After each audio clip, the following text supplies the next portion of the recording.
Hi everyone, I'm Zan, your astrologer, and welcome to your weekly energy update, a general tarot guidance taking a look at how this week's energies are likely to influence our lives and emotional states, and this reading also has divine guidance and things to be careful with. Now, from an astrological perspective, this is going to be a very important, dynamic, and active week when basically things, events, plans, information, action, everything that we need, each person with their own unique, distinctive situation, of course, but everything that we might need in order to feel much more grounded, much more stable, much more safe and empowered regarding exactly the future, not so much the present. Because in the present we are actually doing everything that is within our power, knowledge, expertise, life experience, and basically capacity in order to make out the very, very best of what we can in the present moment. But we also know that the bigger potential, the bigger power is in the future and not really in the present. And this might not really have anything to do with us personally. It might have to do with the global situation, all those things that simply do not depend on us. So I am very confident that most of us are actually doing whatever we can to the maximum capacity to cope with the present, work as much as we can for our futures, but we do need a moment of breakthrough. We do need a moment when we basically step through the gate into the future and start living it, start building it practically. So even though the sky and all of the planets and their conversations are extremely supportive right now, so they give us strength, they give us ambition, they give us motivation, they give us a sense of rationality and logic. They basically bestow everything that we need in order for us to stay as balanced as possible. There is a lot of faith, there is a lot of fantasy in the most positive sense possible, because we do need a touch of imagination, a touch of fantasy, a touch of surrealism to sugarcoat our future dreams to make them even more passionate, even more attractive. So this is actually a very positive thing as long as we don't take it extremely seriously, as in attachments and precise expectations. But at the same time, the sky also offers us a very, very rational and down-to-earth approach, as in Mercury sextiling Saturn. So down-to-earth, concrete information, plans, know-how, modus operandi that we need in our lives. So these both sides actually give us a huge opportunity to stay balanced, to stay resilient, not to give up, and to be as patient but all at the same time productive as possible. I know it's not very easy, but we're actually doing it. We are in between the process, so to speak, as above, so below. So right now we may actually have a great influence through our thoughts, through our plans, even instincts, beliefs, life philosophies, etc., to whatever has to be up there, as in the divine plan. We're just refining it, the final adjustments, the final readaptations. There is still time and opportunity to add to it, to modify it, to change it. Of course, the smaller details, because I do believe that the very core is already fixed. It is already input. It's already growing strong in power, and this is just the final finishing touches. And I do believe that the very, very, very last finishing touches are going to coincide with this upcoming Aries new moon, an extremely powerful and important celestial event, because this is the very first new moon in this new astrological cycle after last December's great conjunction.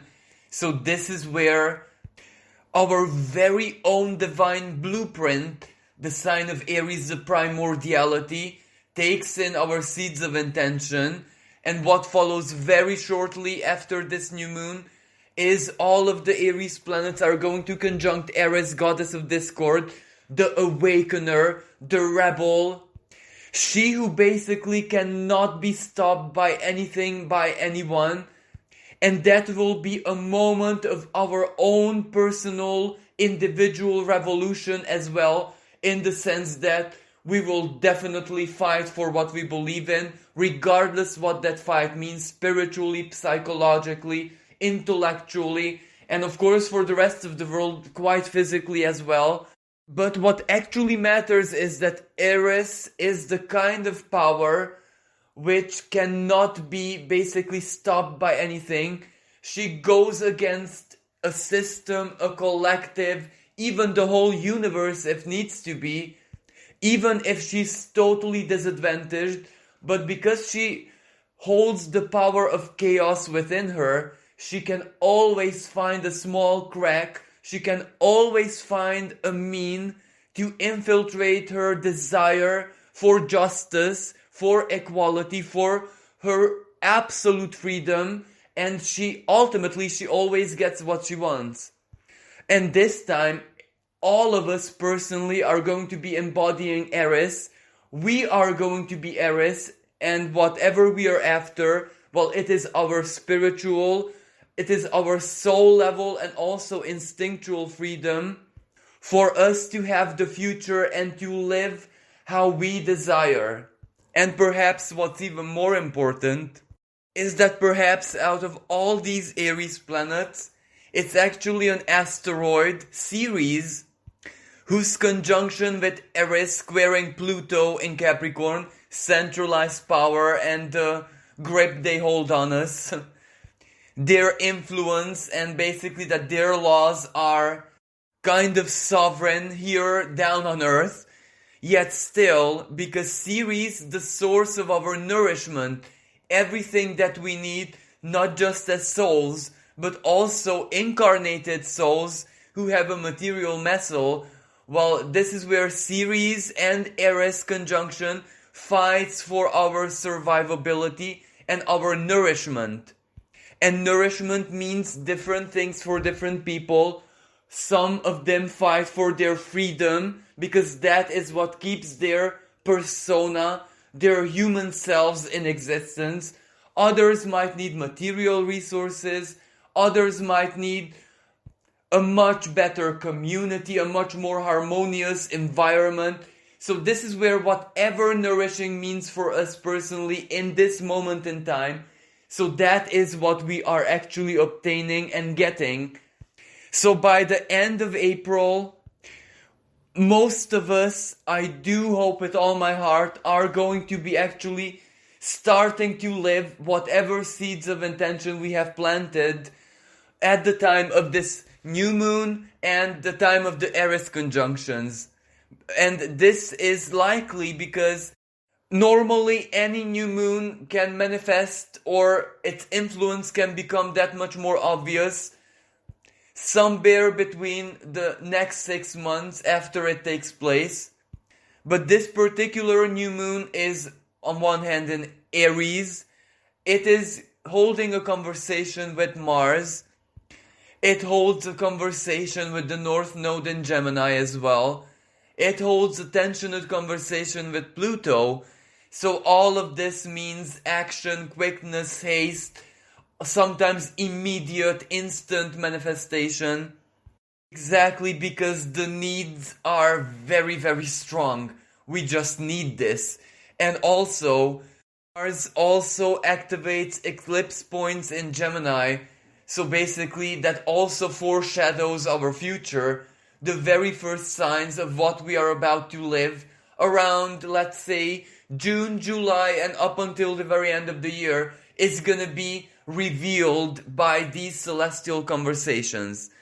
But of course, all of this is astrology. Now let's take a look at what the cards actually tell us of what is likely to happen in our lives this week. So our cards are the Five of Swords, the Ace of Cups, and the King of Pentacles reversed. Now, this Five of Swords means different things if you look at it collectively and individually. First, I'll start with what it means for us individually.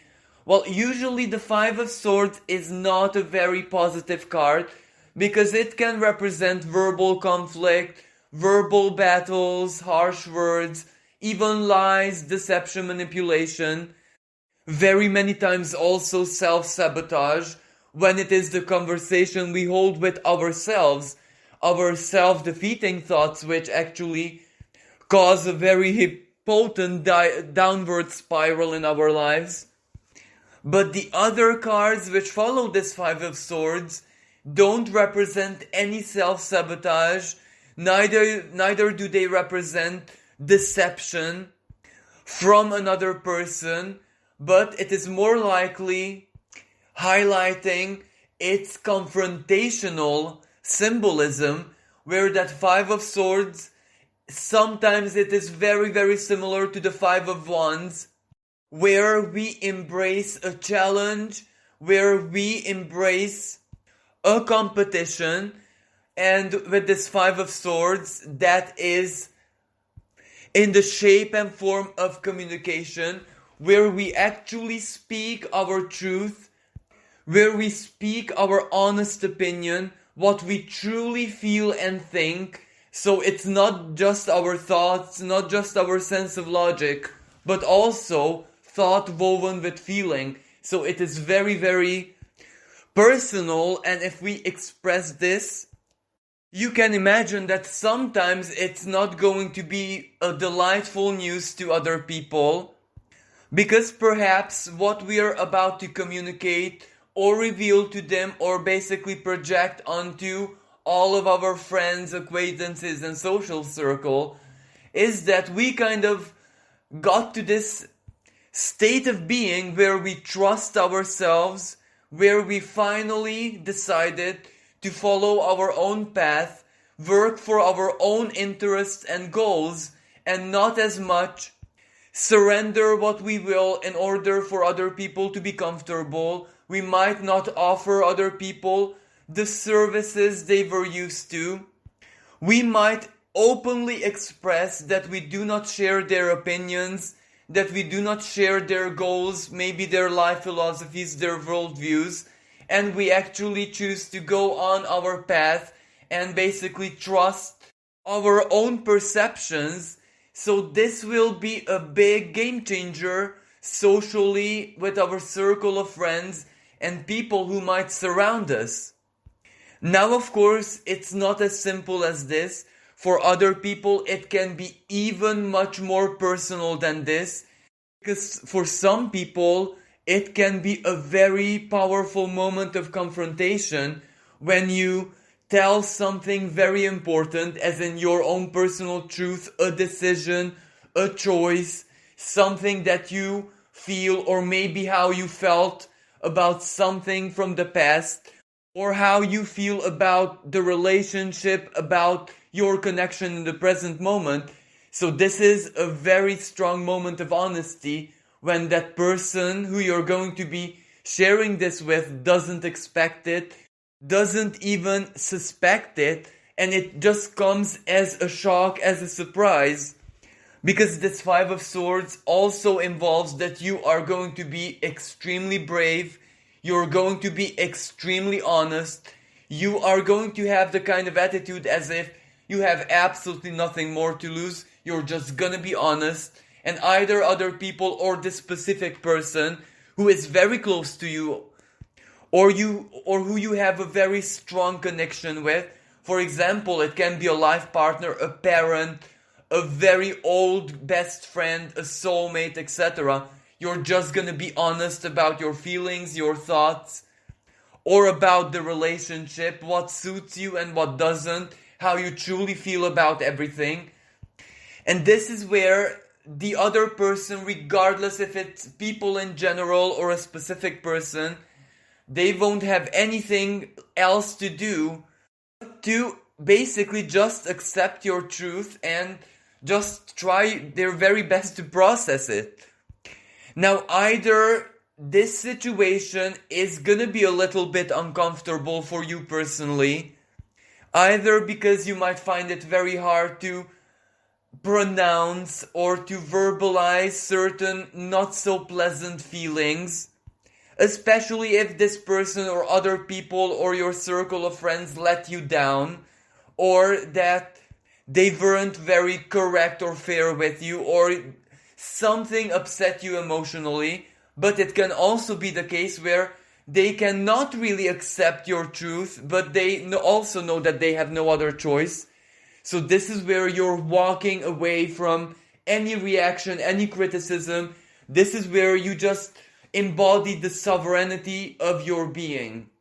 Regardless who this person is, family member, parent, child, life partner, best friend, soulmate, or your circle of friends and people in general, you're gonna truly express who it is that you are, your truth, your true feelings about, it can be anything. But what this action, where this leads you, well, it is the Ace of Cups. Well, this can have more than one meaning. It can be, for example, like an emotional release where basically you just pour crystal clear, divinely purified water into the grail of your soul, because you could be honest and you released feelings and thoughts. But for other people, it can actually be love knocking at your door, where you might come across a person who simply delights you, who makes you very, very happy, who basically enlivens your heart and all of your emotional world.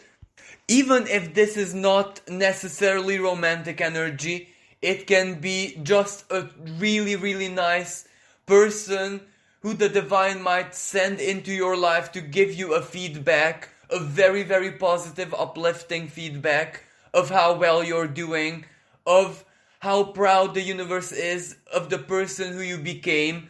But it can also be a new best friend. It can also be someone who simply admires you, someone who emotionally or spiritually is a really, really great addition to your life.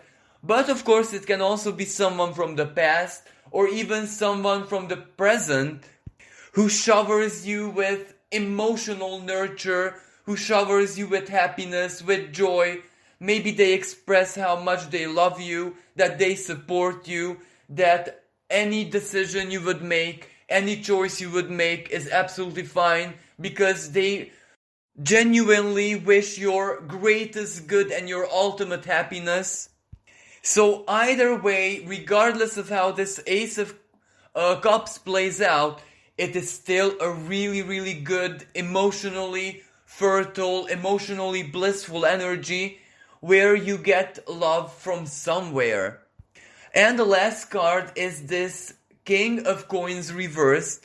And this isn't really a bad sign. Yes, coins is material values, it is material stability, even health, even career, work, job, and livelihood. But because it is the king and it's in reverse position, well, this means that all of us are preparing for a massive material change. But this material change naturally means different things for different people. But what everyone has in common is that we have to kind of change or allow change in our lives to how we used to manage our finances, perhaps our lifestyle, our daily routines. One way or another, all of us are upgrading. All of us are trying to do things differently, to adapt to the situation, and to basically have a much more future-oriented attitude. As in, yes, it is very important to live the present, but it is equally as important to work towards the long-term future. So for some people, this king reverse means that they're uprooting their lives from a material perspective. Either they're preparing to move physically, as in location, go to another town, go to another place, leave a shared accommodation. For other people, it's about their careers. They want new studies, or they want to be able to use their gifts, their talents, their knowledge, their know-how in a very practical way where it can support them materially. For other people, it is a liberal profession that they want to embrace, where they don't want this from 9 to 5 kind of job, where they just want to create and be free in their lives professionally and basically materially as well. For others still, this can be a new business, starting something new. And even those who are not really susceptible to a very radical change in their, let's say, careers, jobs, livelihoods, can still represent a new modus operandi of how you manage your finances, a new tactic, a new plan, a new scheme perhaps, a saving scheme, or a slow but sure investment into something. So this is a powerful change in all of our lives. And because this is reversed, we are uprooting right now, but we already know approximately, even if not crystal clearly, where we would like to settle down and basically shoot our roots into the ground, offering us a new stability. But out of all the kings and all of the courtship cards of the tarot, the coin one is always the slowest, regardless if it's king, queen, or knight, or page. It is not very quick energy, so this is a big work in progress, but at least we have the initiative, at least we have the desire, at least we have certain plans and how we envisage the future, which are rooted and grounded in physical reality, so it's down to earth, it is not just a fantasy. So we are truly preparing to make big changes in our lives, changes which depend on us, changes where we are the heroes of our story and we save ourselves, we do big things for ourselves, we don't rely on anyone.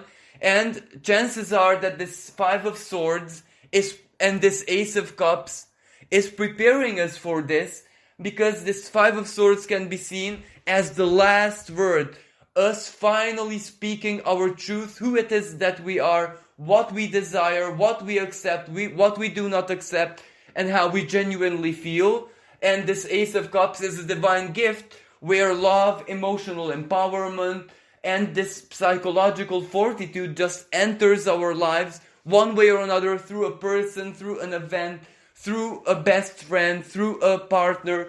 Whatever this is, the universe is preparing us to give us strength to proceed with that King of Coins reversed.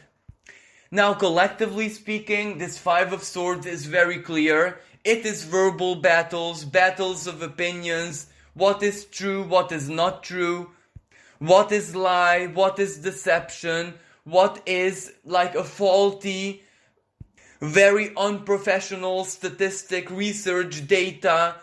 This is where people will contest strongly the standards of everything that centralized power is doing. And every information, every communication, regardless of the channel, media, or I don't know, the press or whatever, is gonna have a lot of opposition. And naturally, this Five of Swords is also the beginning of a legal battle. So this is where people are already expressing what they want to do next. This is where it's almost like the first warning sign that things are heating up, things are stirring up, and it's gonna be a moment of confrontation soon. But before any real confrontation takes place, as in face to face, so to speak, yet another expression of this Five of Swords, yes, the tension and conflict is growing, but of course there are people out there, or groups of people, who simply revel in this chaos, who find it so prosperous, so full of opportunities to get where they want very, very easy. There are some who basically are delighted by what's going on. And they will definitely do everything in their power to draw the advantage while they can. This Ace of Cups is actually a good sign, because what it means for a collective, it is very straightforward. It is basically the power of the people, the unity of the people. Now, it doesn't really matter what unites them. It can be, for example, an ideal, a spiritual truth, shared goals, shared desires, shared beliefs, empathy, compassion, humanitarianism, emotions, the sense of belonging. So, yes, the conflict might be growing and stirring, but so is the unity and genuine solidarity of people. And this Ace of Cups also represent that this will actually show up in material reality. For example, a success a charitable organization achieved, a very beautiful gesture which can basically inspire the whole world, that a person does some kind of situation where this compassion and the unity of people is reflected, and it has a very strong inspirational value. And naturally, it's also divine guidance for the masses. While this King of Coins reversed, while it represents material instability, economic problems, like for example, this can very well be the repercussions which are going to be much more severe than anyone would have imagined of what happened in the Suez Canal. The blockages at sea, and this is actually quite an important theme that is going to be playing out this week, because if you add the Five of Swords together, some kind of blockage, some kind of crisis, Ace of Cups, water, sea, ocean, and the King of Coins reversed, material losses, well then it's very clear that that Suez Canal incident will have a very strong impact on all of us, and it will definitely block off the world economy, at least for a short while, and all of us are going to be sensing that, feeling that, and it will just add to the revolt. Now let's get on to the divine guidance, and this is where we have this Two of Coins and the Justice.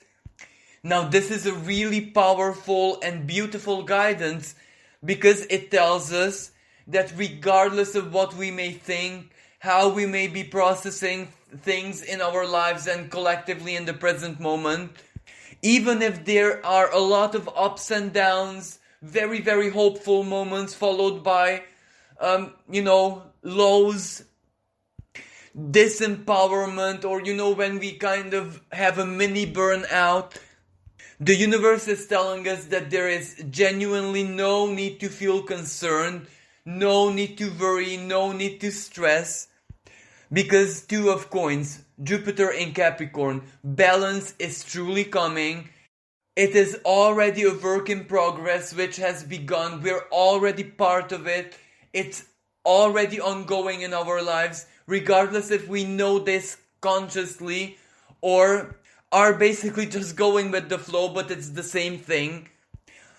And it also tells us that for very objective and actually down to earth reasons, well, it cannot come in our lives as a massive miracle which can stir everything up. It has to be very steady and consistent. Even if things are not moving as quickly as we need them to or as we desire, this time we truly cannot complain that we're in total stagnation and nothing is going on in our lives.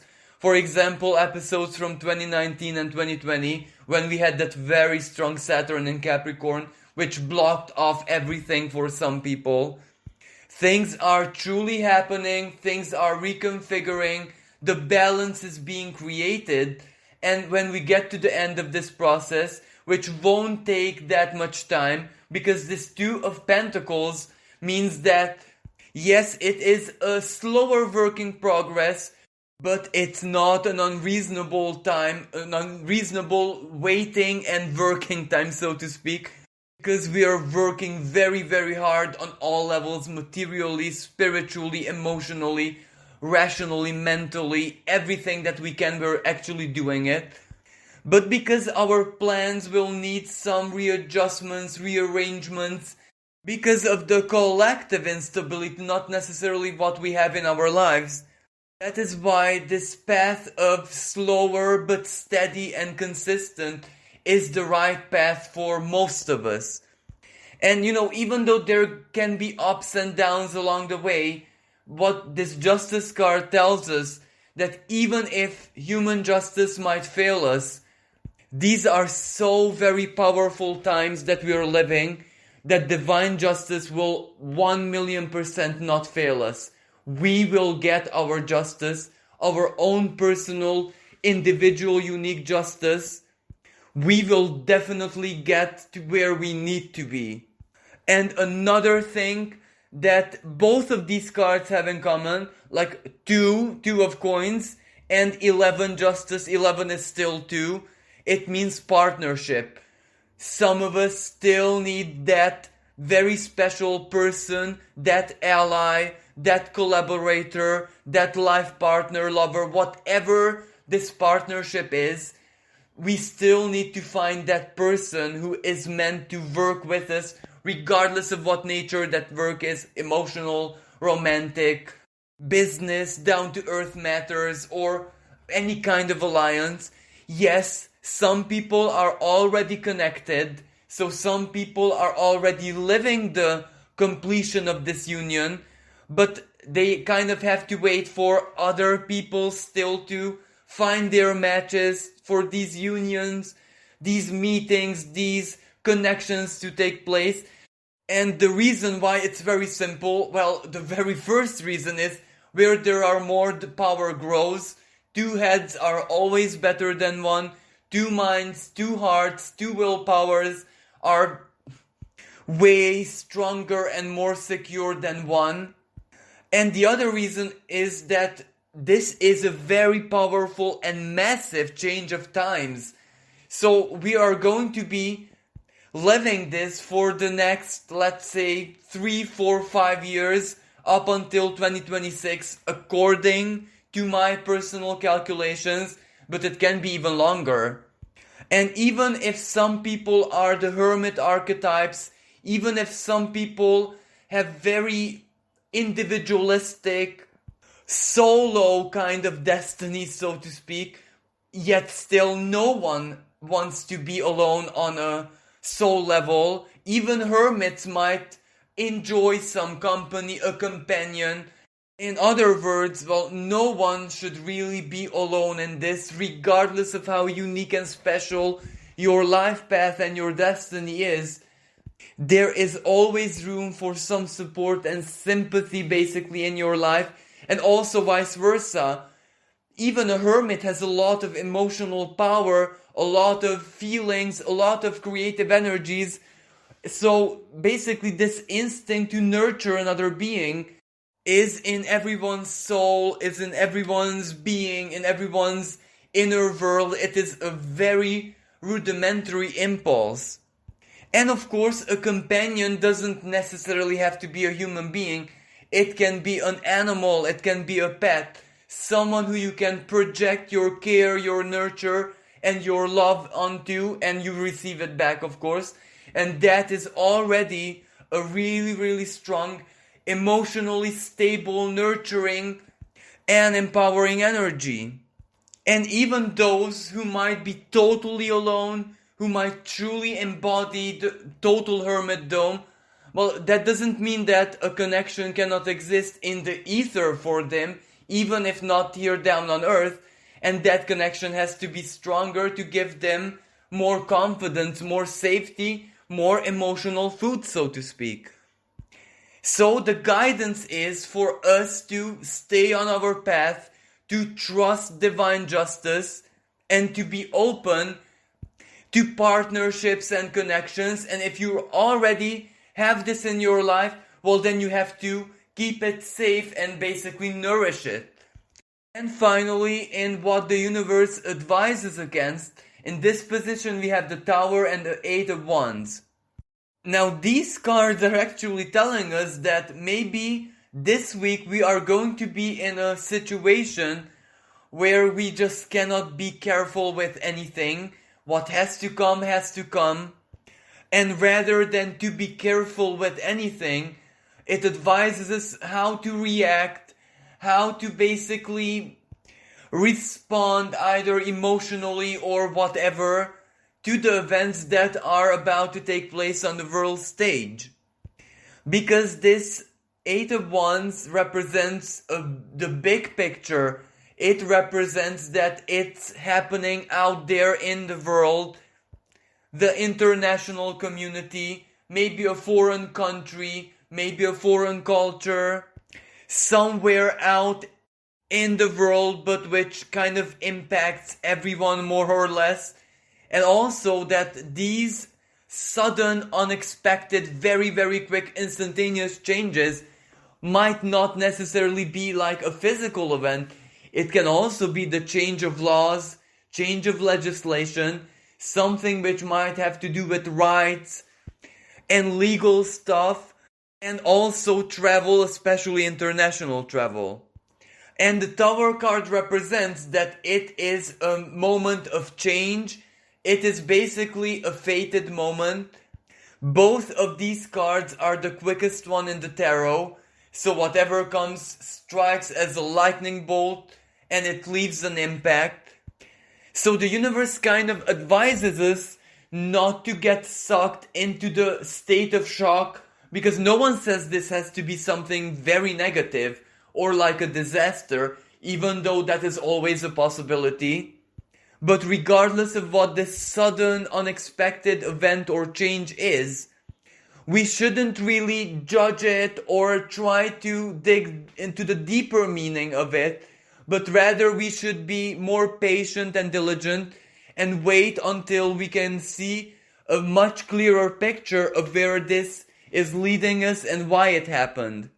So basically the universe is just telling us to prepare, because we are gonna be surprised or shocked or perhaps, outraged. And we shouldn't draw instant conclusions and try to judge things and try to project it on the future, because it's not over until the big boned lady sings. So not all is as it seems. Even if it's something negative, it can quite easily lead to some kind of progress, some kind of really positive change. And another side of this energy is that something really massive is gonna reach us, like a news or a discovery or a revelation, a disclosure from the scientific community. They might have discovered something really, really life-changing, which changes, let's say, the laws of physics, or something big that they discovered, either regarding cosmology out there in space, or quantum physics, some kind of force of nature, or whatever that is. And this part, it's not even positive or negative, it is what it is. It's a shocking, surprising, and massive new scientific discovery. So we really shouldn't jump into conspiracies and what this can mean in the future, etc. Even if it surprises us, shocks us a little bit, better just to keep an open mind and see what happens next and where things are going with this, rather than to have a very strong reaction to it and allow it to have a greater influence in our lives and our state of being than it should. Well, this concludes today's reading. I do hope that you enjoyed it and you found it useful. Thank you so much for all the likes, shares, and beautiful comments. If you'd like to support my work and my channel, feel free to donate. The PayPal link can be found in the description of this video. Thank you so much again for listening. Wish everyone a blessed and magical week, and happy Easter for those who are celebrating this. Until next time, bye for now.